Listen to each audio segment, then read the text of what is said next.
It looks like I'm gonna be running in this.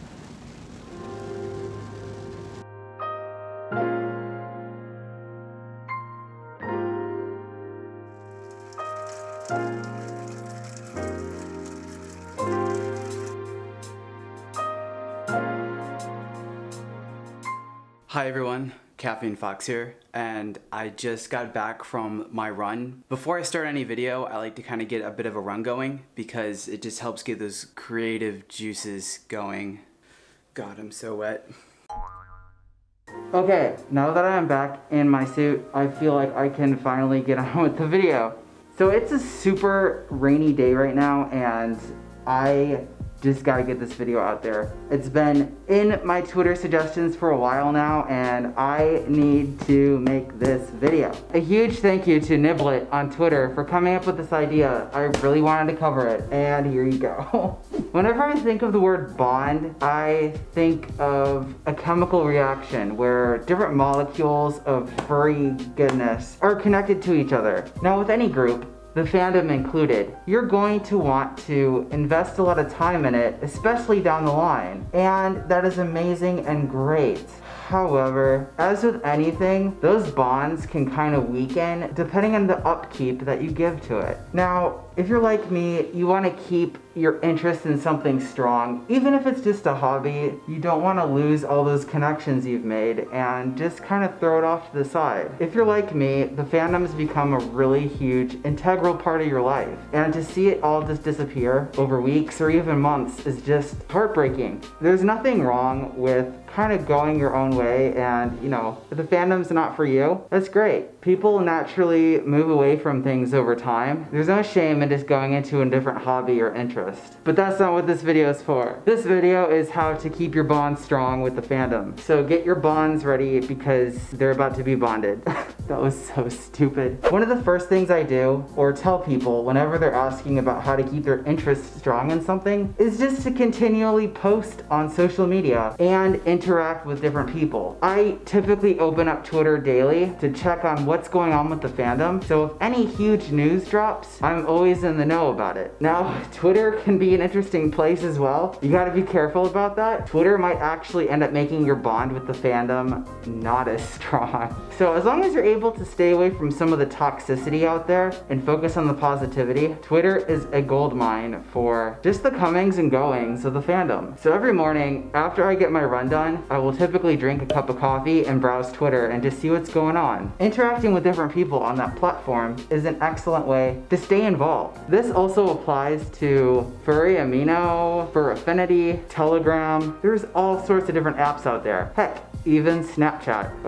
I really need to get my Snapchat game back on. Yeah, I have a Snapchat. I just haven't told anybody what my account is, and I haven't really posted it in a while, but I will do so eventually. I promise. Another way that I keep my bond with the fandom strong is I will always go out of my way to at least attempt to make some of the local meets in my area. Whether it's like a barbecue or just a bowling meet or even just hanging out at a coffee shop at a bookstore, meets, whether they're large or small, offer a great way to increase your bond with the fandom. It's one thing to see somebody's avatar online and just see like a rainbow colored dog that's talking to you every day.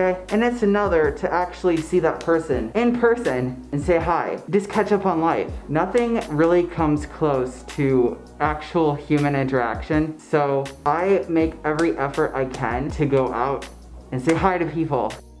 At some of the meetups I've been to, actually most of them, the fandom isn't even really something we talk about. Sure it's there, but whether it's building car engines, the latest video game release, or whatever, a lot of times incorporating the fandom into your day-to-day interests with those people can really go a long way with strengthening your bond with the fandom. Oh my goodness, I'm eating my balaclava. Another great way to increase your bond with the fandom is just to go to cons. conference that is kind of on the same vein as meetups, but with cons, you end up having a larger space. You have a lot more people to talk to. They're just so much fun. I feel like every video where I talk about the fandom, cons are usually mentioned. So a con is probably one of the greatest ways you could actually increase your bond with the fandom, just because it's a huge amount of fluffy people in one space talking about the same thing that they all love. Now, as with anything, whether it's friends you knew in a previous high school, whatever, as time goes on, those bonds can kind of weaken, and if you don't nurture them, they can go away completely. When it comes to the fandom, make sure you make a conscious effort to keep those bonds strong. Now, I'm not saying say hi,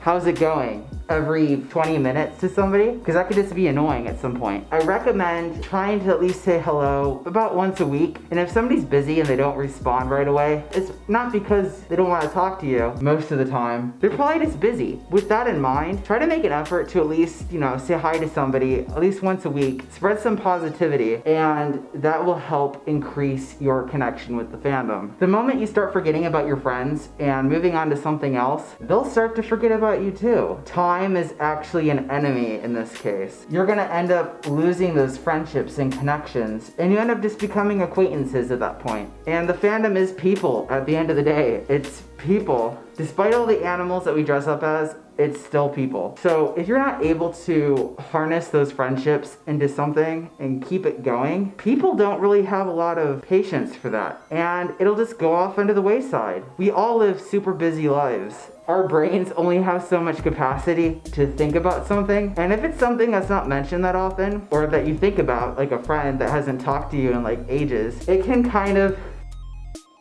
evaporate. Another way I like to keep my interest in the fandom strong is just by reading books that have furry characters in them. Whether it's Redwall or even the Chronicles of Narnia.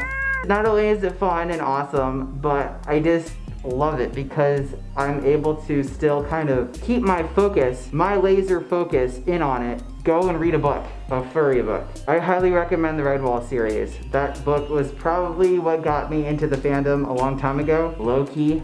You won't be disappointed. Now this next one is gonna be kind of different. Another way you can keep your bond with the fandom strong is just to take a break from it. Too much of a good thing can be a bad thing. It's like when you go to a buffet and you see that they have all you can eat ice cream. It's just the greatest thing ever, and you just keep having chocolate ice cream or vanilla ice cream, whatever, strawberry ice cream. Eventually you're gonna get sick of it, and too much of a good thing can be a bad thing. If you find yourself struggling to keep that bond, there's nothing wrong with taking a little bit of a break. Just recharge your furry batteries. Investigate what other people have done and research how they've been living their lives. If you look into other stories, whether it's on Instagram, other types of social media, just see what they're doing with their day-to-day lives. By doing that, it'll give you more of a vested interest in the fandom. Seeing somebody else's escapades is a good way to kind of re-energize yourself and just see what other people are doing. Sometimes it's hard to see the big picture if you're just looking at it through a small microscope. The next thing you can do, I would say, is just to take a calculated risk. Now what I mean by a risk is just something that is out of the box. Something that you've never even thought you would even think of doing, or has been on your to-do list for a while. A good example of this is going to a con. If you haven't been to one, I recommend going to one. Now if you can't go to a con, try something completely different. Like if you're not a fursuit maker, try making a fursuit. If you haven't drawn any furry art before, try practicing drawing art.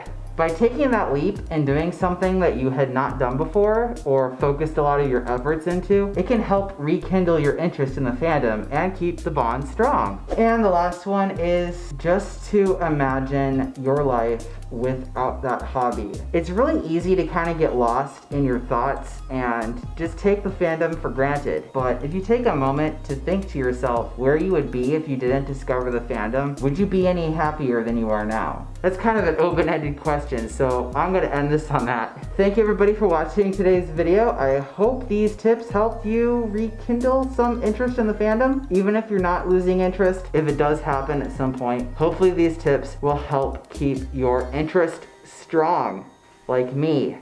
Oh my goodness. Thank you everybody for watching, and have a super awesome and amazing weekend. Bye.